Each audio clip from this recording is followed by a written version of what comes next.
Hot Springs National Park is not what most people think of when they think of the words national park.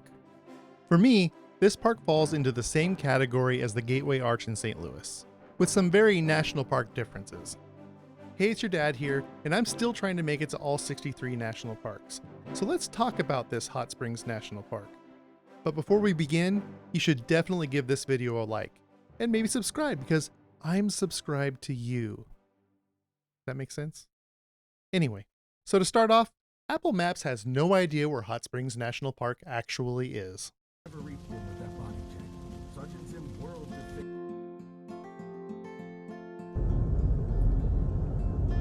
I will be surprised right now if Maps is actually correct about this destination. I may have to remap here shortly because it says that I'm about to turn left into Hot Springs National Park. I don't think that's the case. I know what you're going to say in the comments. That's what I get for using Apple Maps. I know. But I've been steered wrong by all of the maps, at least at one point. See my first Badlands trip.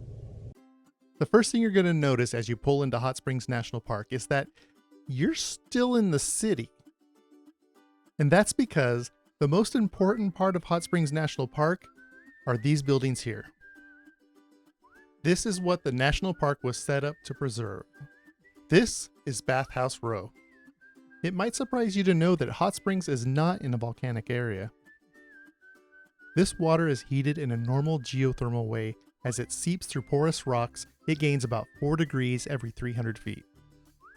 I thought that was an interesting fact. There are still 2 bathhouses in which you can experience the waters of Hot Springs National Park. They are the Gulpha Bathhouse and the Buckstaff Bathhouse. These 2 bathhouses are full-on spas that can give you all the amenities you were looking for. Just like it's 1925 all over again. And if you are interested in the history of this area, the Welcome Center has been preserved as the bathhouse would have looked 100 years ago. I really enjoyed walking through this free museum.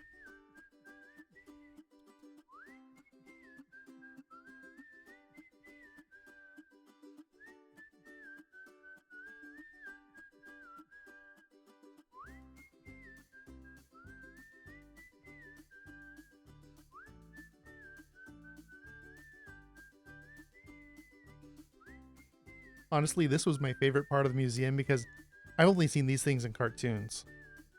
I think as you get in them and your head sticks out at the top, your body actually shrinks to a tiny size. That's what I learned from cartoons.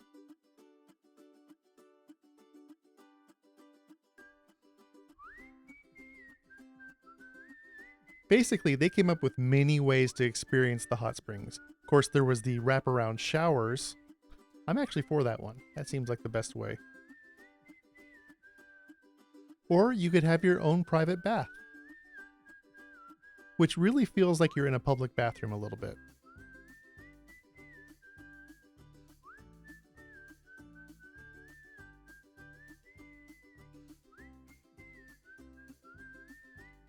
Of course, after your hot bath, you could sit in the parlor and enjoy a drink and listen to somebody play the piano. You could get your full body workout in the gym and then follow it up with a massage.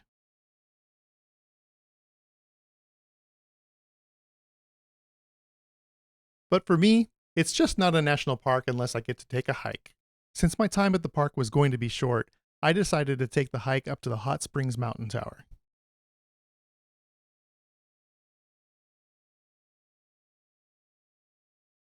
Though the area is not volcanic, there are some really pretty rocks along the way. And really, Crater of Diamonds isn't that far away. As I got towards the top of the hill, I realized, hey, I could have just driven up here. But like I said, it's not a national park unless I hike, so. The tower is open from 9 a.m. to 8 p.m. daily. Ticket prices run from free for children under 4 to $13 for adults, with several options in between. The views, well, they're worth it.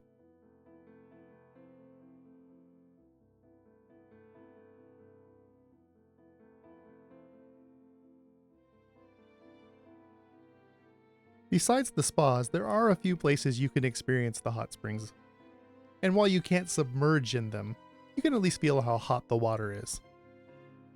Several of these springs are behind the bathhouses and are part of a self-guided cell phone tour.